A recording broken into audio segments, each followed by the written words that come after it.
How to change notification sound on Grindr app. So if you want to change the notification sound on Grindr app, then what you need to do is tap and hold onto your Grindr application, go with the app info.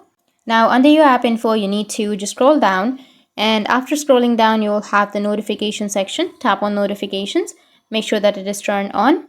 After turning on the notifications, now if you want to turn the notification sound, or if you want to change the notification sound, then I'll just simply go with the individual chats option.